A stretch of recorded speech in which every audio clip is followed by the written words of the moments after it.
Glenn and Ruth Pauline Plummer see themselves as ambassadors for Black America here in the Holy Land. 2 years ago, in the depths of the pandemic, the couple moved from their home and church in suburban Detroit to become the representatives in Israel for the Church of God in Christ, the largest Black church in the United States. Pastor Glenn Plummer as the church's Bishop of Israel, and his wife, Dr. Ruth Pauline Plummer, working on her own projects in Jerusalem. The couple's welcome here in Israel was rocky, with charges now widely seen as bogus and discredited that they came as missionaries here to convert Jews. Instead, the couple is passionate about building bridges between blacks on one hand and Jews and Israel on the other. As Black Americans who came out of slavery, there is a connection that we have to the story of the Israelis, to the story of Israel coming out of slavery and coming into freedom. There's been a kindred spirit. There's been a fellowship between Black Americans and Jews in general, and in Israel because of the biblical story and the biblical narrative in specifics. And here's what the Plumbers want to see to make the Black-Jewish relationship stronger. It is important to, for us that, our congregants really understand Israel, which is the home of our faith, really understand the people, really understand and get a better understanding of the God of Israel. And it was important to us that Israel also knows us, that Israel also understands Black America, because we think that narrative has been skewed and that Israelis generally don't know the Black American story, don't know our history, don't know who we are. Of course, in recent months and even recent years, it's not voices like the Plumbers that are getting the most media attention from within the Black community. Instead, it's voices hostile to Israel, including from within parts of the Black Lives Matter movement. My wife and I marched down Woodward Avenue with the governor. I was marching with an Orthodox rabbi who was a friend of mine. We were with the mayor of Detroit, with several religious leaders. We were marching together. Were we part of the Black Lives Matter organization? Of course not.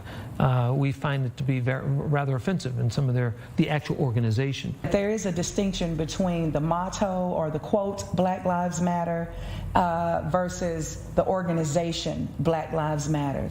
And 90% or 99% of Black America support the motto that Black Lives Matter, but only probably 20 or 15 or even probably less than that support the Black Lives Matter organization, who core beliefs and their actions and so forth has nothing to do with our community. And of course, there is Kanye West.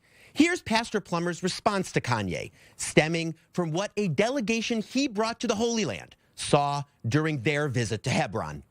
When we got to the tomb, the big building, here is this woman, Black. She looked like a normal Black American. She happened to be, I guess, Ethiopian. Mm-hmm. She had the big gun. She was IDF. And our people stopped and looked at her and thought, wow, she's a very pretty young lady. And so her whole presence was so striking with the gun and all the stuff she had on.